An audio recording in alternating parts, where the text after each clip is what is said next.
موسیٰ کاظم حضور کی ایک حدیث سمجھ میں نہیں آتی، اس لیے کہ ہر دور میں اہل بیت کے دشمن رہے ہیں، اور کبھی کبھی وہ دشمن بادشاہوں کو تھوڑا سا چڑھا دیتے تھے۔ اور مامون نے کہا موسیٰ کاظم ایک حدیث سمجھ میں نہیں آتی۔ کہا کیا؟ کہا حضور کی حدیث ہے آپ کے نانا جان کی کہ علی جنت اور جہنم کا تقسیم کرنے والا ہے، 2 ہاتھ علی کے، اور تو کہتے اور تیرے نانا کا فرمان ہے کہ علی جنت اور جہنم کا تقسیم کرنے والا ہے، وہاں تو کروڑوں جنتی اور کروڑوں جہنمی ہوں گے، 2 ہاتھ سے علی کس کو بانٹیں گے؟ امام موسیٰ کاظم کہتے ہیں یہی فرق ہے تم میں اور ہم میں، اس لیے کہ حدیث سمجھنے کے لیے حضور کی سچی غلامی کی ضرورت ہے۔ حدیث پڑھنا کمال نہیں ہے، حدیث کا سمجھنا کمال ہے، اور حدیث اسی کو سمجھ میں آتی ہے جو حدیث والے سے اپنی غلامی کا رشتہ جوڑتا ہے۔ تو امام موسیٰ کاظم نے فرمایا جنت تو تقسیم ہو گئی ہے، ابھی تو کس کے انتظار میں ہے کہ جنت تقسیم ہوگی؟ حضور نے فرمایا علی جنت اور جہنم کا بانٹنے والا ہے، تو تجھے یہ لگتا ہے کہ قیامت میں بٹے گی جنت بٹ گئی ہے؟ کہا وہ کیسے؟ کہا تو نے دوسری حدیث نہیں سنی کہ جنت میں وہی جائے گا جو علی سے محبت کرنے والا ہو؟ جنت تو بٹ چکی ہے، علی سے محبت وہی کرے گا جو جنتی ہے، جس کے دل میں ایمان ہے۔ منافق کبھی علی سے محبت نہیں کر سکتا۔ اسی لیے تو آپ دیکھیں نا کہ لوگ خلفائے راشدین کی بات کرتے ہیں لیکن مولا علی کا نام چھوڑ دیتے ہیں، مولا کائنات کا تذکرہ کرتے لرزتے ہیں۔ اصل میں ان کا قصور نہیں ہے، قصور تو ان کے نفاق کا ہے۔ تو بات دور نہ نکلے، عرض یہ کر رہا تھا جس علی کے ہاتھ میں جنت کی چٹھیاں ہیں، علی جس کو چٹھی دے، جس کی علی کی محبت جنت میں جانے کی ضمانت، وہ مولا کائنات کی اثر چھوٹی تو مولا کی آنکھوں میں آنسو آ گئے۔ سنیو تم کس ہو دھن میں ہو، روزانہ فجر کی نماز چھوڑ کر کے دن کا آغاز کرتے ہو، کبھی آنکھ میں آنسو آئے؟ بیٹے کی موت پر تو روئے ہو، بیٹی کی موت پر تو روئے ہو، کاروبار میں نقصان ہونے پر تو روئے ہو، کبھی نماز چھوٹنے پر بھی روئے ہو؟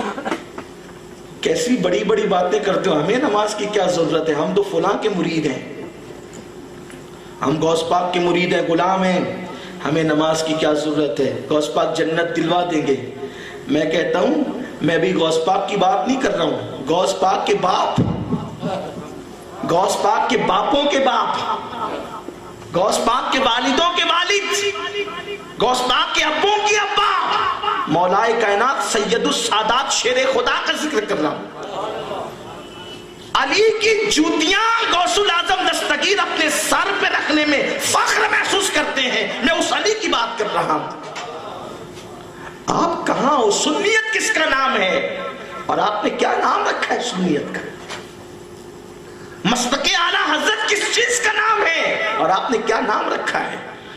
سیدی اعلیٰ حضرت امام اہل سنت فتاوی رضویہ شریف میں مسلک نقل کرتے ہوئے لکھتے ہیں کہ جس نے ایک وقت کی نماز جان بوجھ کر چھوڑ دی، 110 سے زیادہ صحابہ کا فتویٰ ہے کہ وہ کافر ہو گیا۔ آپ نے اتنا ہی یاد رکھا کہ کس نے کس پہ کیا فتویٰ دیا ہے، آپ پر صحابہ نے کیا فتویٰ دیا، کبھی آپ نے یاد رکھا؟ ہم احناف، اگرچہ ہمارا موقف یہ ہے کہ نماز ترک کرنے والا مطلقاً کافر نہیں ہوتا، فاسق ہوتا ہے، لیکن امام اعظم آخری میں وہی پہنچتے جو نماز میں سستی کرے وہ کافر ہو کے مرے گا۔ بلکہ نماز کی سستی تو اپنی جگہ ہے، سیدی اعلیٰ حضرت رضی اللہ تعالیٰ نے یہاں تک لکھا جو رکوع صحیح نہیں کرتے مجھے ڈر ہے کہ وہ مریں گے تو کفر پہ مریں گے۔ آپ ہو کہاں؟ آپ یہ سمجھتے ہیں صرف نعتیں پڑھنا عشق مصطفیٰ اور مسلک اعلیٰ حضرت ہے؟ آپ کہاں ہو؟ رکوع اگر صحیح طور پر نہ کرے، امام اہل سنت اٹھائیے فتاوی رضویہ شریف، فتاوی رضویہ شریف اٹھائیے، آپ کس دین پر ہیں؟ جو دین بزرگ دے گئے تھے اس پر ہو یا آپ اپنے نفسانی خواہشات کو دین بنا چکے ہو؟ آپ کس بلا میں ڈوبے ہوئے ہو؟ کس بلا کی میں سے ہے سرشار ہم، دن ڈھلا ہوتے نہیں ہوشیار ہم، مولا کائنات کی ایک وقت کی نماز چھوٹتی ہے، آپ آپ کی آنکھوں میں آنسو آتے ہیں، ہم تو ہفتے ہفتے بھر چھوڑ دیتے ہیں، ہماری آنکھ میں آنسو نہیں آتے، ہمارے ماتھے پہ شکن تک نہیں آتا، اس لیے کہ وہ نماز کی اہمیت کو جانتے تھے۔ علی کو پتہ ہے نماز کی اہمیت کیا ہے، اور ہم اس میں جو ہے اپنی طرف سے سابقے اور لائقے لگا کر کے کہتے دیکھو حضور علیہ الصلوۃ والتسلیم کے لیے علی نے نماز چھوڑ دی۔ میں کہتا ہوں خدا کی قسم بالکل چھوڑ دی، لیکن آپ وہ نماز کو چھوڑنا دیکھتے، اس پہ رونا نہیں دیکھتے۔ نماز مولا نے چھوڑی ہے نا، انہوں نے بتایا ہے جب دو فرائض آپس میں ٹکرا جائیں، جب دو فرائض آپس میں ٹکرا جائیں تو پھر وہ فرض ہلکا ہے، وہ فرض ہلکا ہے نبی کی تعظیم کے سامنے، کیونکہ نبی کی تعظیم سارے فرائض سے اہم فرض ہے۔ جب کوئی بھی فرض نبی کی تعظیم سے ٹکرائے گا تو وہ فرض بڑا ہوگا جو نبی کی تعظیم ہے، اور وہ فرض چھوٹا ہوگا جو نبی کی تعظیم کے علاوہ ہے۔ نہیں دیکھا دو فرض ٹکرائے غار ثور کے اندر، دو فرض ٹکرائے، دو فرض، ایک نبی کی تعظیم یہ تو فرض ہے، دوسرا جان کی حفاظت یہ بھی فرض ہے۔ دو فرائض ٹکرائے، صدیق اکبر کا موقف کیا تھا؟ نبی کی تعظیم کو اہمیت دی، جان کو اہمیت نہیں دی، کیونکہ جان بچانا یہ نماز سے بڑا فرض ہے۔ اسی لیے اگر سانپ جا رہا ہو تو نماز توڑ دو اور سانپ کو مارو، کیونکہ جان بچانا ہے۔ نماز پڑھ رہے ہو، کوئی بچہ کنویں میں گرنے جا رہا ہے تو نماز توڑ دو اور بچے کو بچا لو۔ نماز پڑھ رہے ہو، کوئی اندھا جا رہا ہے نابینا اور ادھر سے بس آ رہی ہے، وہ ٹکرا جائے گا، مر جائے گا، اس کو نقصان ہوگا، کیا حکم ہے؟ نماز توڑ دو، اس کو بچا لو۔ نماز سے بڑا فرض جان بچانا ہے، اور جان بچانے سے بڑا فرض نبی کی تعظیم ہے۔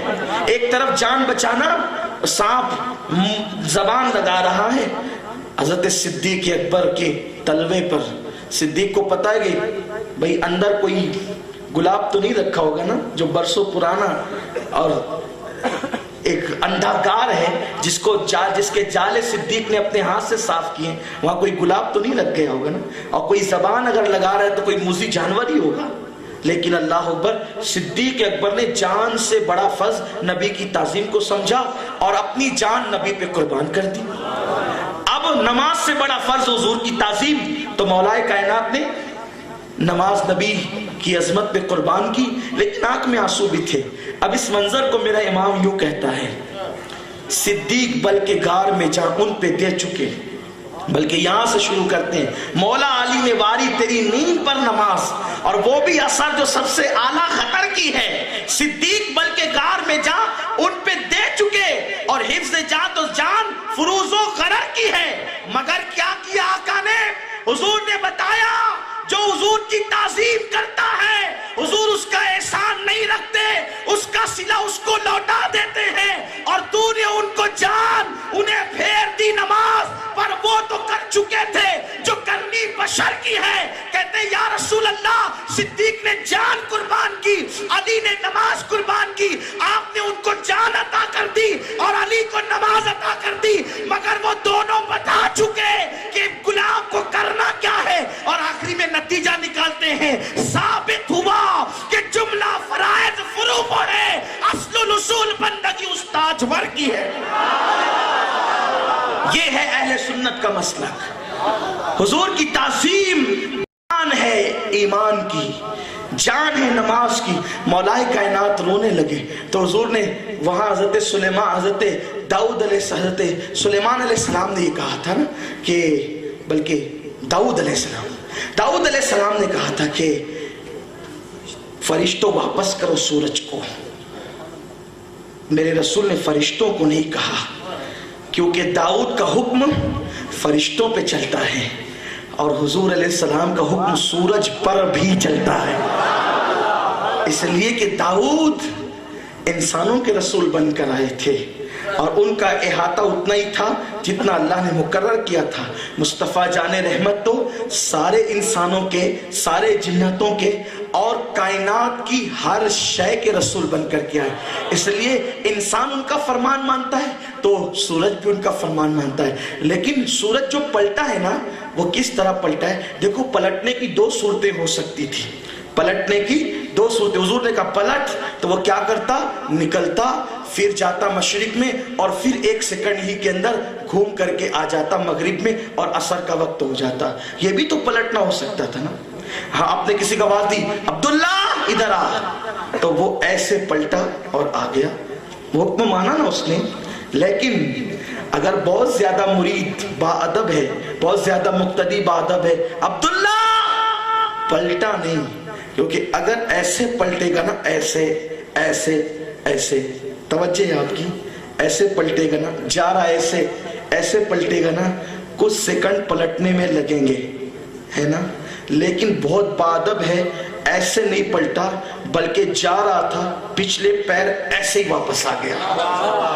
پلٹنے کی تاخیر گوارا نہیں کی, کیونکہ میرا پیر بلا رہا ہے, میرا امام بلا رہا ہے نا. اسی لیے پلٹے گا تو بھی حکم پہ عمل ہوگا, لیکن اس کو ادب کتنا ہے کہ وہ پلٹا نہیں, بلکہ پچھلے پیر, الٹے پیر, وہ وہیں پر قدم رکھ دیا. جی لبیک. اب سورج جو پلٹا نا, ایسے بھی پلٹ سکتا تھا کہ وہ مغرب سے نکلتا, پھر مشرق میں جاتا, اور گھوم کر کے پھر مغرب میں آ جاتا. سورج نے سوچا بہت دیر ہو جائے گی, حکم پر تو عمل کرنا ہے لیکن تاخیر نہیں کرنا. تو میرا امام کہتا ہے سورج الٹے پاؤں پلٹے, سورج الٹے پاؤں پلٹے, گھوم کر نہیں گیا تھا, بس ویسے ہی آ گیا. حکم پر عمل تو ہوگا, توجہ, حکم پر عمل تو ہوگا, لیکن پلٹنے میں تاخیر ہوگی. یعنی فرمان پہ عمل کرنے میں تاخیر بھی گوارا نہیں کی سورج نے, بلکہ بلا تاخیر سورج الٹے پاؤں پلٹے. چاند اشارے سے وہ چاند, اندھے نجدی دیکھ لے قدرت رسول اللہ. ہاں, اب یہ جو سورج الٹے پاؤں پلٹا نا, اللہ نے اس کو انعام کیا دیا, سورج جب تو میرے محبوب کا اتنا فرما بردار ہے, اب قیامت تک تجھے دیکھ کر نماز کے وقت کا تعین کیا جائے. گھڑیاں پیدا ہوگی یا کچھ اور بھی ترقی ہوگی, اعتبار گھڑی کا نہیں ہوگا, اعتبار تیرے نکلنے اور ڈوبنے کا ہوگا. اور چاند, تو نے اپنا سینہ شک کیا نا میرے محبوب کے لیے, لوگ 29 روزے پورے کر کے بھی تکتے رہیں گے جب تک تو نکلے گا نہیں. لوگوں کی عید نہیں. پتا چلا جو محبوب کے فرما بردار بن جاتے ہیں وہ عزت دار اور وقار پا لیا کرتے ہیں. سورج نے اپنی انانیت کو قائم نہیں رکھا, واپس پلٹوں گا تو کیا ہوگا. اس نے کہا ایسی کی تیسی ایسی عزت کی جو نبی سے دور ہو کر کے ملے وہ عزت ہو ہی نہیں سکتی. اس نے نبی کے قدموں میں عزت کو مٹی میں ملا دیا. تو قیامت تک کے لیے سورج کو عزت مل گئی کہ اب نماز کے اوقات اس کے مطابق طے ہوتے ہیں. اور چاند نے یہ نہیں سوچا میں ٹوٹوں گا تو کیسا لگوں گا, نہیں, کہا ٹوٹ جا, اپنے حسن کو مت دیکھ, اس انگلی کی طرف دیکھ, پھر دیکھنا کیا ہوگا. سورج ٹوٹ گیا لیکن قیامت تک عزت پا گیا. اب عید ہوگی تو چاند دیکھ کر ہوگی, روزے رکھیں گے تو چاند دیکھ کر رکھیں گے, شب برات منائیں گے تو چاند کے حساب سے منائیں گے, چاہے دنیا کتنی ترقی کرے. اب پتا چلا جو حضور کے لیے مٹ جاتے ہیں, ٹوٹ جاتے ہیں, وہ ہمیشہ عزت پاتے ہیں. آپ کو عزت کیسے ملے گی. حضور کہتے ہیں داڑھی رکھ, آپ سوچتے ہیں میں کیسا لگوں گا, چاند سے سیکھ. ارے کیسا بھی لگے, انہوں نے کہہ دیا تو ٹوٹ جائے. سورج کیسے بھی لگے, انہوں نے کہہ دیا رکھ لے, لیکن انہوں نے کہا نا تیرا حسن کبھی نہیں بگڑے گا, کیونکہ جو توڑنا جانتے ہیں وہ جوڑنا بھی جانتے ہیں, عنایتیں کرنا بھی جانتے ہیں. سنیوں نبی سے دور ہو گئے اس لیے تباہی ہے. پوری تقریر کا خلاصہ یہی ہے, حضور سے دور ہو گئے ہو, حضور سے دور ہو گئے ہو اس لیے تباہی. 3 گھنٹہ واٹس ایپ کے لیے. میں تو دیکھتا ہوں کہ لوگ مسجد میں بھی, اعتکاف میں بھی, بلکہ حد تو یہ ہے کہ تقریر سننے بیٹھتے تو تقریر میں بھی ان کی پوری توجہ خدا جانے کس کی خبر آتی ہے اور کیا خبر آتی ہے. العیاذ باللہ. جس قوم کا حال یہ ہو کہ جو اللہ رسول کے فرامین سے زیادہ دوست کے واٹس ایپ کے میسج کو اہمیت دیتے, وہ قوم عزت کے ساتھ کیسے رہے گی. سوچئے تو صحیح, غور تو کیجئے.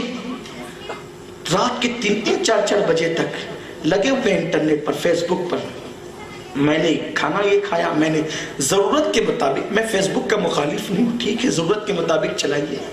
ضرورت کے مطابق انٹرنیٹ بھی چلائیے, ضرورت کے مطابق واٹس ایپ بھی چلائیے, لیکن اس کے نشے میں ڈوب جانا کوئی دانش مندی, عقل مندی؟ آؤ, اگر اپنا وقت صحیح استعمال کرنا ہے, حضور کے قدموں میں آؤ, آقا کے قدموں میں کثرت سے درود شریف لو. لوگ یہی سوچ رہے ہیں کہ 15 جولائی کا دن یوم درود ہے. خدا کی قسم ہر دن یوم درود ہے, ہر شب شب درود ہے. کیوں؟ اس کی وجہ یہ ہے 70,000 فرشتے صبح آتے ہیں تو شام تک حضور پہ درود پڑھتے ہیں, شام کو آتے ہیں تو صبح تک پڑھتے ہیں. کثرت سے پڑھتے رہو درود شریف, حضور سے رشتہ مضبوط کرو. دیکھو جب تک بلال حضور سے دور تھے نا, جب تک بلال حضور سے دور تھے, جس نے جو کیا کیا, لیکن جس دن بلال حضور کے قریب آ گئے, بلال چھت کعبے کی چھت پہ نظر آئے. اپنے آپ کو طاقتور کرو, طاقتور کرنا ہے حضور سے جڑ جاؤ. اتنے طاقتور ہو جاؤ گے دنیا کی حکومتیں قدموں میں جھک جائے گی. یہ میں کوئی کہانی نہیں سنا رہا ہوں, یہ آپ کو لالی پاپ نہیں دے رہا ہوں, ہوا میں گرا نہیں باندھ رہا ہوں, یہ حقیقت ہے. غریب نواز کون تھے؟ 40 فقیروں کی ایک ٹیم کے ساتھ ہندوستان آئے. وقت کے پرتھوی راج نے کہا اس فقیر پہ پانی بند کر دو. غریب نواز کے ماتھے پہ کوئی شکن نہیں. اگر حکومت وقت اعلان کر دے کنیکشن کاٹ دو ڈیمو سے شہروں کا, ہاہاکار مچ جائے گا. میرے خواجہ کے لیے کہا پانی بند کرو, کوئی ٹینشن نہیں, ماتھے پہ کوئی شکن نہیں. بلکہ مریدوں نے کہا حضور کیا ہوگا؟ فرمایا ہوگا کیا, جو اللہ چاہے. جس کے تعلق حضور سے مضبوط ہے انہیں پتا ہے میرا نبی چاہے تو انگلیوں کی گھائیوں سے پانی نکلتا. ہمیں پانی کا ٹینشن کیا ہے؟ سارے ٹینشن اس لیے پال رکھے کہ حضور سے دور ہو گئے ہو. بس سب سے بڑا نقصان یہی کیا ہے, حضور سے دور ہو گئے. آپ کہیں گے ہم تو قریب ہے, جمعہ کے دن ایک مرتبہ کھڑے ہو کے یا نبی سلام علیکہ, مصطفیٰ جان رحمت پہ لاکھوں سلام, کعبے کے بدرالدجا تم پہ کروڑوں درود, یہ پڑھ کر جنت کا سرٹیفکیٹ ملے گا؟ علماء کی توجہ چاہتا ہوں, یاد رکھنا, یا نبی سلام علیکہ پڑھ کر جب تک کہ نبی کے دشمنوں سے دور نہیں ہوں گے حضور کا قرب نہیں ملے گا. آپ کیسے عاشق ہو اور شاق کیسے ہو آپ؟ خدا کی قسم یہ منافقت ہے کہ آپ نبی سے عشق کے دعویٰ بھی کرتے ہیں, حضور کے غداروں کے ساتھ آپ بیٹھ کے چائے بھی پیتے ہیں. میں نفرتوں کی بات کرنے نہیں, میں محبتوں کی بات کرنے آیا ہوں. حضرت مجدد الفسانی شیخ احمد سرہندی نے فرمایا تولا بے تبرہ نیست ممکن, محبت نفرت کے بغیر ممکن نہیں ہے. جس محبوب کو چاہتے ہو نا, جب تک اس کے دشمن سے دور نہیں ہوگے محبوب کا قرب کبھی نصیب نہیں ہوگا. آپ کہاں ہو؟ آپ یہ سمجھتے نعت سن کر کے 10 کی نوٹ 50 کی نوٹ اڑا کر کے آپ عاشقوں میں نام لکھا لیں گے؟ عاشقوں میں نام لکھانا اتنا آسان تھوڑی ہے. میں امیر غریب چھوٹا بڑا عالم جاہل سب کو کہہ رہا ہوں, میں اپنے آپ سے بھی مخاطب ہوں. ہم عاشق کیا بنے؟ آپ کو جانتے ہیں ایک مرتبہ کسی نے مجنوں کو دیکھا کہ آستین پہ روٹی رکھ کر کے کتے کو کھلا رہا ہے. کہا مجنوں تجھے نہیں پتا کہ کتے کی رل جو ہے وہ نجس ہوتی ہے؟ اس نے کہا ہمیں سب پتا ہے, لیکن پھر کہا کیوں ایسا کرتا ہے؟ کہا اس رنگ کا کتا لیلا کی گلی میں ایک بار دیکھا تھا, اسی لیے اس کتے سے بھی پیار ہو گیا. توجہ آپ کی, دل کے کان سے سن لیں. میں نے پہلے ہی کہا نا تقریر نہیں ہوگی, دل کا درد منتقل ہوگا. بس یہی کرنا تھا آج اور وہی کرنا چاہتا ہوں. مجنوں نے کیا کہا؟ رال نجس ہے کیا ہے سب مسئلہ ہمیں پتا ہے, لیکن اس لیے اس آستین پہ رکھ کے کتے کو کھلا رہے. اس رنگ کا کتا, یہ کتا نہیں, یہ کتا نہیں سنیو, یہ کتا نہیں, اس رنگ کا کتا لیلا کی گلی میں دیکھا تھا. اس دن سے ایسے رنگ کے کتوں سے پیار ہو گیا جس رنگ کا کتا میری لیلا کی گلی میں رہتا ہے. آپ سے پوچھنا چاہتا ہوں, عاشق رسول ہونا, مجنوں سے سیکھو عشق کرنا, مجنوں سے سیکھو. جس رنگ کا کتا محبوب کی گلی میں رہتا ہے وہ اس رنگ کے کتے سے پیار کرتا ہے. سنیو, جو نبی سے عشق کرتا ہے تم اس سے بھی پیار نہیں کرتے؟ کون سے عاشق رسول ہو تم؟ پہلے تو تم خود ہی لڑ رہے ہو آپس میں, خود ہی بٹ رہے ہو, خود ہی تقسیم ہو رہے ہو. ایک دوسرے سے نفرت تو دل کے اندر بھری ہوئی ہے. حالانکہ عشق کا طریقہ ہے جو محبوب سے منسوب ہو جائے وہ بھی محبوب ہوتا ہے. یہی تو بات ہے. مجنوں ایک گلی سے جاتے جاتے اس نے رستہ بدل دیا. کسی نے کہا مجنوں یہ راستہ تو صاف تیرے گھر کی طرف جاتا، ادھر سے کیوں نہیں جاتا؟ کہا اس گلی سے جانا پسند نہیں، کیونکہ ایک مرتبہ لیلا کی بے ادبی کرتے ہوئے کسی کو دیکھا تھا، اس گلی میں رہنے والے کو اس دن سے اس گلی سے آنا جانا چھوڑ دیا ہے کہ میری لیلا کا دشمن اس گلی میں رہتا ہے۔ عاشقوں کی داستان یہ ہے، یہ قصہ ہی ہے، لیکن حقیقت ذرا سوچو، حقیقت تک تو پہنچو۔ ہم کیسے عاشق رسول ہیں؟ سلام بھی پڑھیں، 11ویں بھی کریں، نیاز بھی کریں، اور جو حضور کے علم غیب کا انکار کرے، حاضر و ناظر کا انکار کرے، حضور کو اپنی طرح بشر کہیں، حضور کی امی کو ابا کو کافر کہیں، ہم ان کے ساتھ رشتہ داریاں بھی کریں۔ ارے چھوڑو جی، یہ سب مولویوں کا کام ہے۔ کیوں جنت میں صرف مولوی جائے گا؟ آپ نے نہیں جانا، آپ نے نہیں جانا، دین اسی کو سمجھے۔ کہا نہیں یار وہ دین تو بہت اخلاق کا نام ہے، یہ سنی مولوی تو اخلاق کی بات ہی نہیں کرتے۔ میں کہتا ہوں اخلاق تمہیں نہیں پتا، اخلاق کا مطلب یہ ہے جو جس قابل ہو اس کو اسی کے مطابق رکھنے کو اخلاق کہتے ہیں۔ آپ کو نہیں پتا، آپ کتے کو 50 بار کہیے نا حضور تشریف لائیے، وہ کبھی نہیں آئے گا، سچی بات کہتا ہوں۔ ہاں بلی کو جب تک کہ آپ چھیل نہیں کہیں گے نا وہ نہیں جائے گی، آپ یہ کہیں گے نا بی اماں گھر سے نکلیے، وہ کبھی نہیں جائے گی۔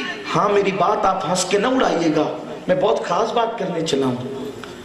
کتے کے ساتھ آپ یہ کہیں حضور تشریف لائیے، تشریف لے جائیے، وہ کبھی نہیں جائے گا، کبھی نہیں سنے گا، جب تک آپ اس کو ہڑ نہ کہیں وہ نہیں ہٹے گا وہاں سے، وہ نہیں ہٹے گا۔ بلی کو جب تک چھل نہ کہیں تب تک وہ وہاں سے نہیں جائے گی۔ یہی تو بات ہے نا، یہی بات ہے۔ اب ورنہ آپ گھنٹوں کھڑے رہ کر کے حضور جائیں نا، آپ حضور تشریف لے جائیں، کتا نہیں جائے گا جب تک ہڑ نہ کہیں۔ تو کوئی یہ کہے گا دیکھو کتنا بد اخلاق ہو کہ امین القادری کتے کو ہڑ کہتا ہے۔ ارے نادان، اس کو ہڑ کہنا ہی اخلاق ہے، تب تک نہ کہو گے وہ نہیں جائے گا۔ اسی طرح حضور علیہ الصلوۃ والتسلیم کا جو ادب کرے اس کے ساتھ پیار سے پیش آنا یہ اخلاق ہے، اور جو حضور کی بے ادبی کرے اس سے دور ہو جانا یہ بھی اخلاق ہے۔ اخلاق اس کا نام ہے، اخلاق اسے کہتے ہیں۔ ورنہ جس کے لیے قرآن کہتا ہے انک لعلی خلق عظیم، اے محبوب تو اخلاق کی آخری منزل پر فائز ہے۔ اس رسول نے کہا تھا یا فلاں ابن فلاں اخرج فإنک منافق، ہے فلاں بن فلاں نکل باہر تو منافق ہے۔ حضور نے یہ بھی تو کیا ہے۔ تو آج جو تم پر مصیبت آئی حضور سے دور ہو گئے ہو، آؤ حضور سے قریب آئیں۔ قریب آنے کا طریقہ کیا ہے؟ ان کا ایسا ذکر کریں جیسا کہ ذکر کرنے کا حق ہے، ان کو اپنی طرح بشر نہیں کہیں۔ بعد از خدا بزرگ توئی قصہ مختصر، اس شان سے ان کو یاد کریں، ان پہ درود پڑھیں، ان کی نعتوں کی محفل سجائیں۔ انہوں نے داڑھی رکھنے کے لیے کہا رکھیں نا، انہوں نے نماز کو اپنی آنکھوں کی ٹھنڈک کہی ہے، نماز کی پابندی کریں۔ ماں باپ کے لیے کہا جس کے ماں باپ اس سے راضی ہے خدا بھی اس سے راضی ہے، اگر ماں باپ ناراض ہے تو خدا بھی ناراض ہے۔ ہم کتنا اپنے ماں باپ کو راضی کرتے ہیں؟ اپنا حال تو یہ ہے دوستوں پر ہزاروں خرچ کریں گے، ماں باپ پہ نہیں کرتے۔ پھر ہم کہتے ہیں ہم سب سے بڑے عاشق رسول ہیں۔ حضور ناراض ہیں ان لوگوں سے جن کے ماں باپ ناراض ہیں۔ ہم دیکھ رہے ہیں مسجد میں چندہ دیا جا رہا ہے، مدرسے میں دیا جا رہا ہے، پیر کو نذرانہ دیا جا رہا ہے، خطیب کو نذرانہ دیا جا رہا ہے، مولانا صاحب کو نذرانہ، سب کو نذرانہ دیا جا رہا ہے، لیکن گھر سے نکلتے وقت ماں نے کہا تھا بیٹا طبیعت خراب ہے ڈاکٹر کے پاس جانا ہے۔ بس کرو جی، کتنا لگتا ہے تمہیں بڑھاپے میں، تمہارے پیچھے خرچ کرتے کرتے تو میں تھک گیا۔ یاد رکھنا پیر کے ہاتھ میں پیسے رکھنا کام نہیں آئیں گے جب تک تو نے ماں کے ہاتھ میں نہ رکھا۔ عالم کو دینا کام نہیں آئے گا جب تک کہ تو نے ماں کے ہاتھ میں نہیں رکھا۔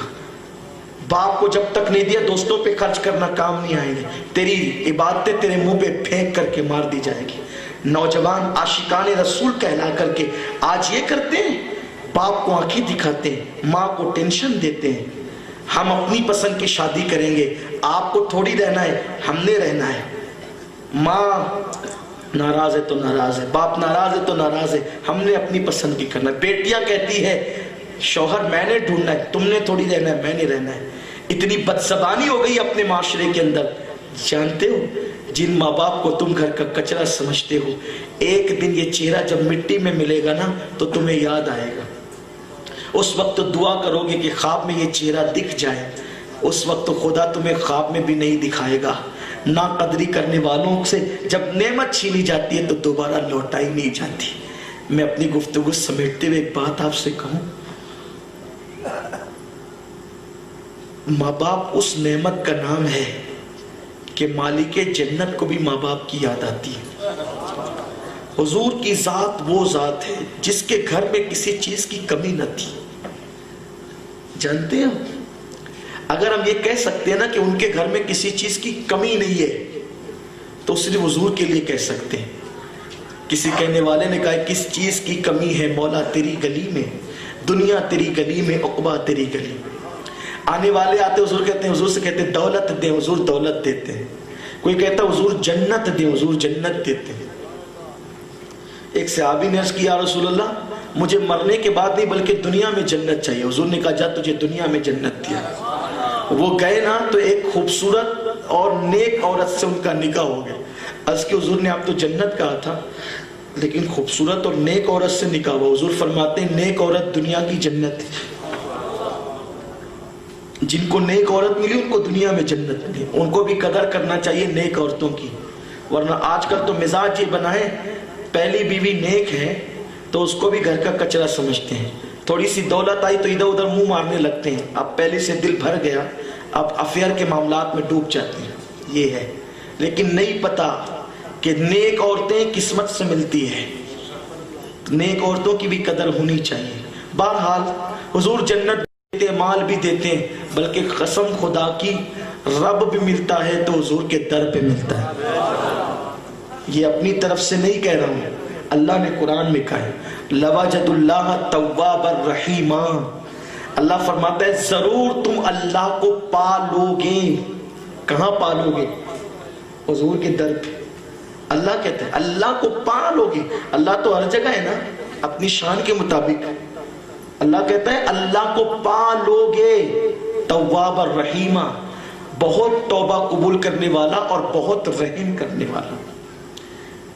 اب اس پر نہیں چاہتا کہ اللہ تو ہر جگہ ملتا ہے اپنی شان کے مطابق، لیکن حضور کی چوکھٹ پہ ملنا کیا ہے، لیکن اب اس طرف نہیں جاتا، طویل گفتگو کی۔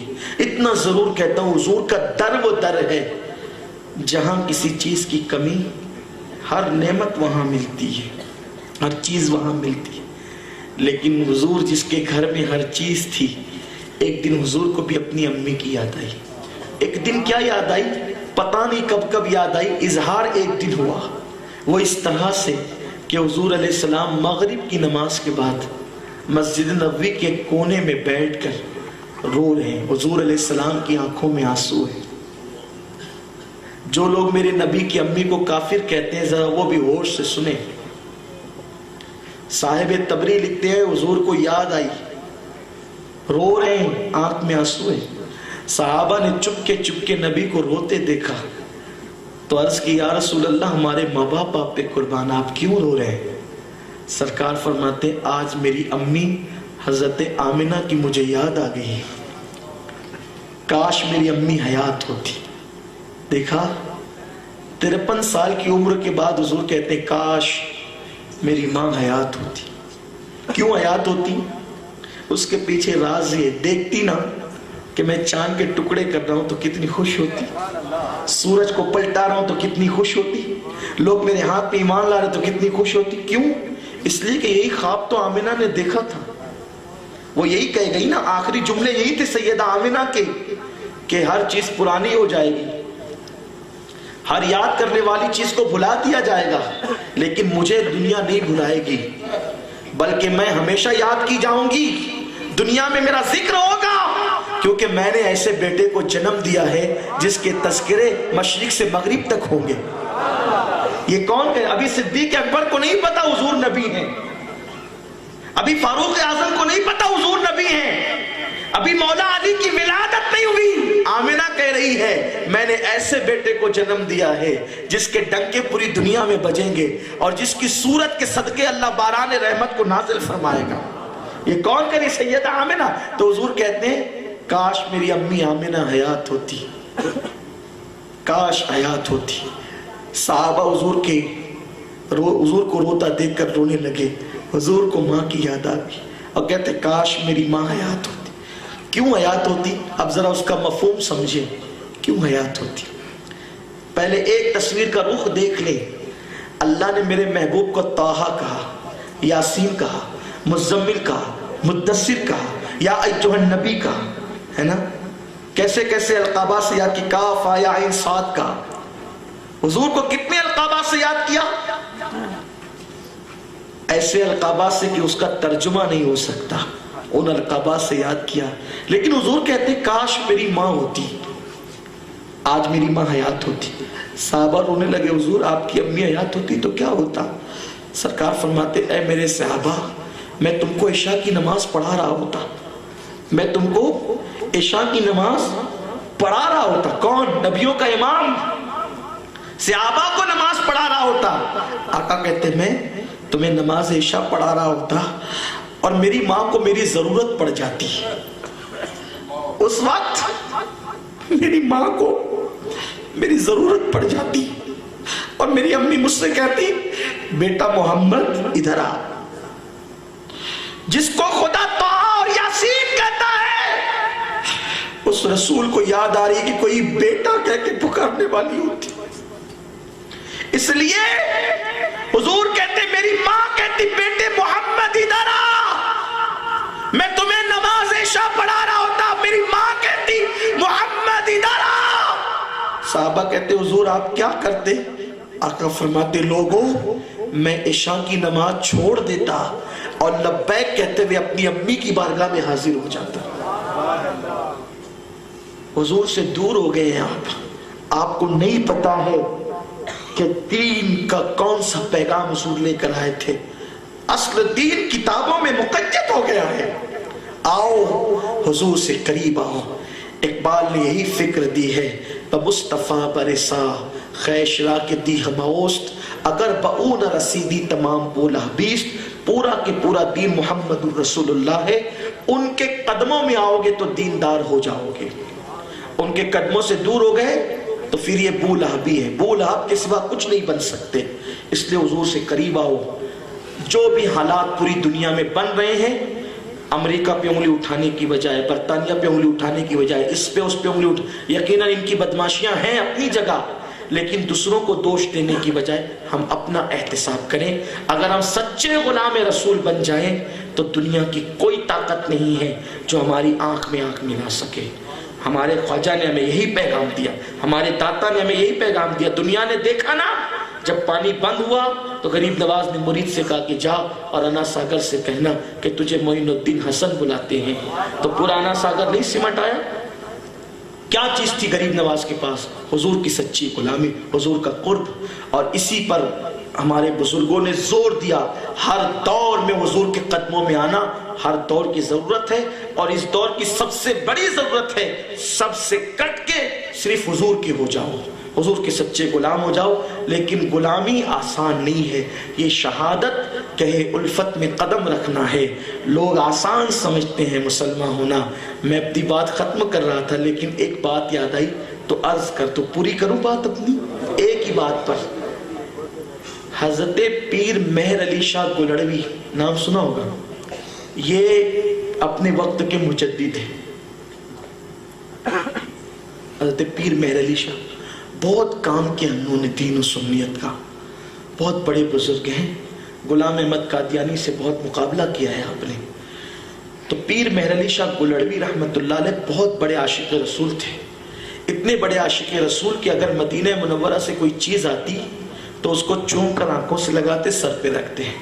ایک مرید نے چائنا ٹوپی جو پہلے آتی تھی تو لوگ ہے نا وہ تقسیم کرتے تھے, حاجی لوگ چائنا ٹوپی, اس کو چائنا ٹوپی اسی لیے کہتے کہ وہ چائنا سے آتی ہے, لیکن بکتی کہاں تھی؟ عرب شریف میں. تو عرب شریف میں وہاں بکتی تھی. تو چائنا ٹوپی کسی نے لا کے دی, حضور یہ مدینے کی ہے. تو چوم کے آنکھوں سے لگایا, سر پہ رکھا. کسی نے کہا حضرت یہ چائنا کی ہے, اور وہ کہہ رہا ہے کہ مدینہ شریف سے لایا ہوں. آپ نے فرمایا مجھے بھی پتا ہے چائنا کی ہے, لیکن آئی کہاں سے؟ بنی چائنا میں, لیکن آئی کہاں سے؟ کہا مدینہ منورہ سے. کہا مدینہ منورہ کے ذرات اس کو لگے ہیں, یہ چومے جانے کے قابل ہیں. اتنے بڑے عاشق رسول تھے. اب دیکھو عاشقوں کی شان کیا ہوتی ہے. عاشق رسول اتنے بڑے تھے کہ کبھی سنت غیر موقدہ, سنت غیر موقدہ کس کو کہتے ہیں؟ عشاء سے پہلے کی سنت اور عصر سے پہلے کی سنت کو سنت غیر موقدہ کہتے ہیں. سنت غیر موقدہ کبھی آپ نے نہیں چھوڑی, زندگی بھر کبھی نہیں چھوڑی آپ نے. کیوں؟ کہ میرے محبوب نے پڑھی ہے تو میں بھی پڑھوں گا. آپ سفر حج پہ جا رہے تھے تو ایک جگہ آپ اثر پڑھنے کے لیے اترے. جب اترے نا تو اس وقت تو لوگوں نے کہا حضرت یہاں ڈاکو رہتے ہیں اور آپ یہاں اثر کے لیے اتر گئے. قافلے والوں نے کہا تو جلدی نکلو. کب اتر گئے تو اثر پڑھ لو. تو کہا ایک کام کرتے ہیں 8 رکعت پڑھنے کی بجائے معاف کیجیے گا سفر میں تھے 6 رکعت پڑھنے کی بجائے 2 ہی رکعت پڑھ لیتے. یعنی 4 جو سنتیں غیر موقدہ ہے وہ تو 4 ہی پڑھنی ہے. فرض میں عصر ہے وہ 2 پڑھنی, تو 6 کی بجائے کتنی پڑھ لیتے ہیں؟ 2 ہی پڑھ لیتے ہیں. سنتیں غیر موقدہ آج پہلی مرتبہ چھوڑ دیتے کیونکہ ڈاکوؤں کے حملے کا خطرہ ہے. اب آپ نے 2 رکعت پڑھ لی, سواری پہ بیٹھ گئے, جلدی سے نکل گئے. چلتے چلتے سواری پر آنکھ لگی تو دل کی آنکھیں بیدار ہو گئی اور حضور کا دیدار نصیب ہوا. سرکار کا دیدار نصیب ہوا تو سرکار نے پیر مہر علی شاہ کے گالوں کو تھپکیاں دے کر کہا مہر علی تجھ جیسے لوگ بھی میری سنت چھوڑیں گے؟ تجھ جیسے لوگ بھی میری سنت چھوڑیں گے؟ آنکھوں میں آنسو آ گئے. اور اس سفر کے بعد جب آپ مدینہ منورہ پہنچے تو آپ نے حضور کی شان میں نعت لکھی اور بڑی مشہور نعت ہے کہ ما اجملکا ما اکملکا ما احسنکا, کتھے مہر علی کتھے تیری سنا, گستاخ اکھیاں کتھے جا اڑیاں. یہ جو نعت لکھی ہے نا اسی سفر میں لکھی ہے, حضور کے دیدار کے بعد لکھی. مخ چندر بدر شاشانی ہے, مت چمکے لاکھ نورانی ہے, کالی زلفت اک مستانی ہے, مخمور رکھیں کی مت بھریاں. یہ جو نعت لکھی ہے اسی سفر میں لکھی ہے حضور کا جلوہ دیکھ کے. اب آپ مجھے بتائیں, یہ میں اور آپ دونوں اپنے ضمیر سے پوچھیں, عاشق تو وہ ہوتے ہیں جن کی سنتیں غیر موقدہ چھوٹ جائے تو حضور آ کے سوال کرتے ہیں اب تم بھی سنت چھوڑو گے؟ ہم تو فرض چھوڑ دیتے. کبھی ہم سے بھی سوال ہوا ہے؟ اگر نہیں ہوا ہے تو آپ بھی ڈوب جائیں اپنے آپ میں اور میں بھی ڈوب جاؤں. کہیں ایسا تو نہیں کہ عاشقوں کی فہرست سے ہمارا نام خارج کر دیا گیا؟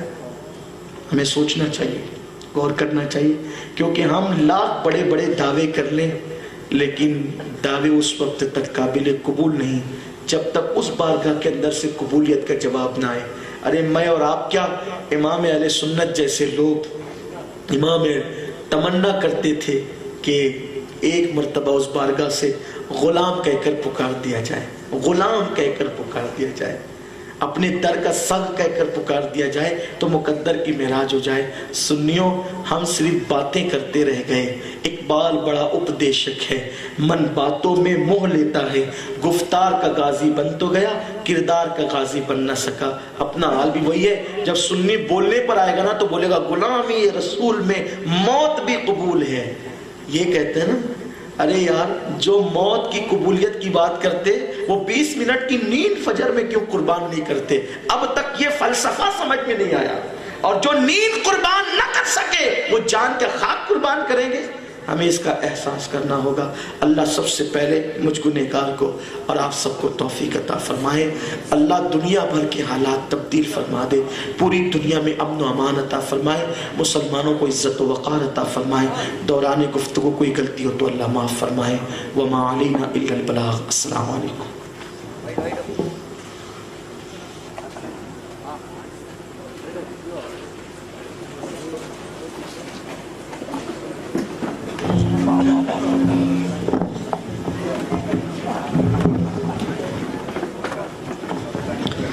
مصطفیٰ جانے رحمت پہ لاکھوں سلام, شمع بز میں ہدایت پہ لاکھوں سلام. مصطفیٰ جانے رحمت پہ لاکھوں سلام, شمع بز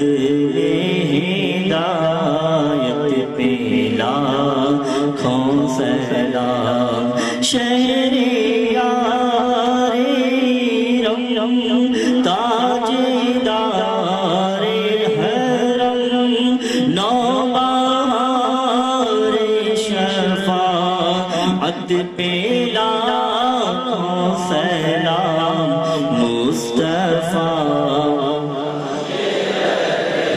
پہ لاکھوں سلام شمع بز میں ہدایت پہ لاکھوں سلام ہم غریبوں کے آقا پہ بے حد درود ہم فقیروں کی سیوت پہ لاکھوں سلام دور و نزدیک کے سننے والے وہ کان لعل کرامت پہ لاکھوں سلام مصطفیٰ جانے رحمت پہ لاکھوں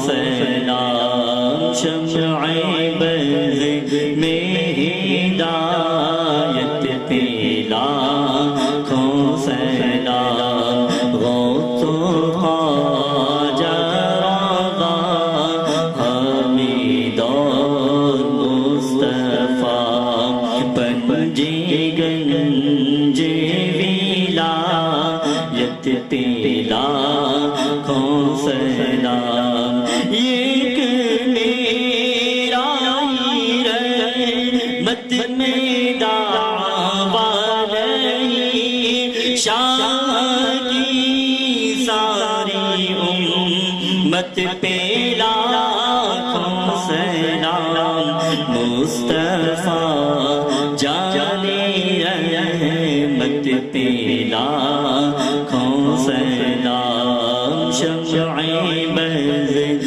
میں ہدایت پہ لاکھوں سلام کاش محشر میں جب ان کی آمد ہو اور بھیجے سب ان کی شوکت پہ لاکھوں سلام مجھ سے خدمت کے پود سی کہے ہاردا مصطفیٰ جانے رحمت پہ لاکھوں سلام مصطفیٰ جانے رحمت پہ لاکھوں سلام شمع بز میں ہدایت پہ لاکھوں سلام الصلاة والسلام عليك يا رسول الله الصلاة والسلام عليك يا حبيب الله الصلاة والسلام عليك يا نبي الله وعلى آلك وأصحابك يا شفيعنا يوم الجزاء صلى الله تعالى عليه وسلم الفاتحة إلى حضرة النبي الكريم عليه أفضل الصلاة وأكمل التسليم وابنه الكريم الغوث الأعظم الجيلاني أجمعين الحمد لله رب العالمين اللهم صل على سيدنا مولانا محمد وعلى آل سيدنا مولانا محمد صلاة تنجينا بها من جميع الأهوال والآفات وتقضي لنا بها جميع الحاجات وتطهرنا بها من جميع السيئات وترفعنا بها عندك أعلى الدرجات وتبلغنا بها أقصى الغايات من جميع الخيرات في الحياة وبعد الممات إنك على كل شيء قدير اللهم ربنا آتنا في الدنيا حسنة وفي الآخرة حسنة وقنا عذاب النار یا اللہ یا رحمان یا رحیم ہماری اس محفل کو قبول فرما ہم سب کے گناہوں کو معاف فرما ہمارے والدین کی مغفرت فرما یا اللہ جتنے اہل ایمان بیمار سب کو شفاء کاملہ و عاجلہ نصیب فرما ایک بچی بیمار ہے کنیز فاطمہ اسے شفا عطا فرما تمام اہل ایمان جو دنیا سے کوچ کر گئے ان کی مغفرت فرما مرحومہ سعادت خانم ان کے لیے اللہ امال اللہ خان سلیم پاشا نغمہ بانو جتنے بھی لوگوں نے چٹھیاں بھیجی اللہ تعالیٰ سب کی مغفرت فرمائے سب کو کروٹ کروٹ سب کو اللہ جنت کی بہار کروٹ کروٹ نصیب فرمائے. سیدہ زہرا خاتون ان کی بھی اللہ مغفرت فرمائے. ہمارے جتنے اہل ایمان دنیا سے کوچ کر گئے اچھا اللہ تعالیٰ جو سیدہ زہرا خاتون کو شفائے کاملہ و عاجلہ نصیب فرمائے.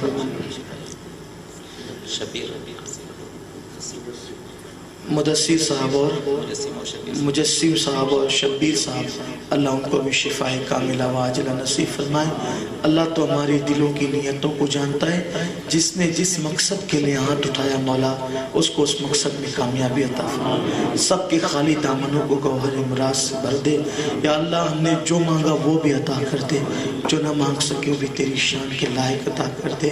مولا آج کی اس محفل میں خاص دعا یہی ہے مولا پوری دنیا کے مسلمانوں کو امن و امان دے, چین و سکون دے. سب کی جان مال ایمان عزت و آبرو کی حفاظت فرما اور ہم سب کو تیرے محبوب سے قریب ہونے کی توفیق عطا فرما. یا اللہ ہم سے وہ کام لے جس سے تو اور تیرے حبیب صلی اللہ علیہ وآلہ وسلم راضی ہو جائیں. یا رب بالمصطفیٰ بلغ مقاصدنا واغفر لنا ما مضى يا واسع الكرم. یا ایھا الذین آمنوا صلوا علیہ وسلموا تسلیما.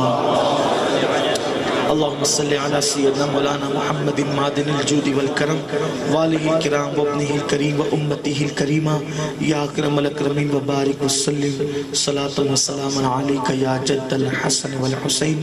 الہی خیر گردانی بحق شاہ جیلانی وافوض امری الی اللہ ان اللہ بصیر بالعباد برحمتک یا ارحم الراحمین. آپ سے عرض یہ ہے کہ مصافحہ حضور علیہ السلام کی سنت ہے اور مجھے اس سنت سے بڑی محبت ہے. اس تصور سے میں مصافحہ کرتا ہوں اپنے احباب کے ساتھ. آپ میں کوئی اللہ کا مقبول بندہ ہمارے ہاتھ سے اس کا ہاتھ مس ہو جائے تو اپنی بھی نجات ہو جائے. لیکن 7:00 پر بنگلور سے میری فلائٹ ہے اور کنیکٹنگ فلائٹ ہے مجھے چنئی اور پھر اس کے بعد وہاں سے احمد آباد جانا ہے. اگر ایک فلائٹ چھوٹ گئی تو دونوں فلائٹ چھوٹ جائے گی اور میں پروگرام میں نہیں پہنچ سکوں گا. تو اگر آپ میری مدد فرمائیں کہ مجھے خوشی سے چلے جانے دیں تو میں آپ کا بڑا مشکور رہوں گا. اجازت ہے آپ کی طرف سے, آپ اجازت دیتے ہیں میں چلا جاؤں. آپ اپنے علماء کرام سے مصافحہ کریں, نائبین رسول ان کی قدر کریں, علماء سے مشائخ سے سب سے مصافحہ کریں اور ہمیں جانے کی اجازت عطا فرمائیں.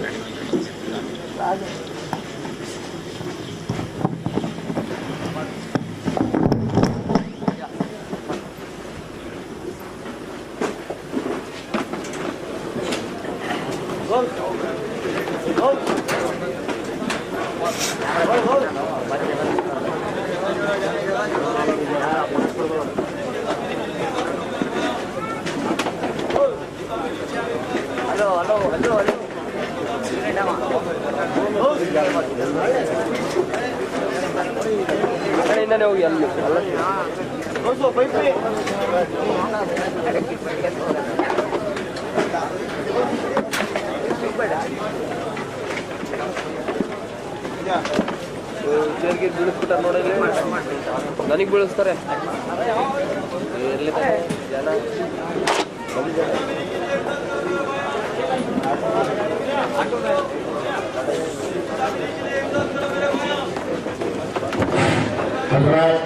ہر نزدیک سے سنی مسجد کی تعمیر کے لیے وہاں کے ذمہ دار احباب سے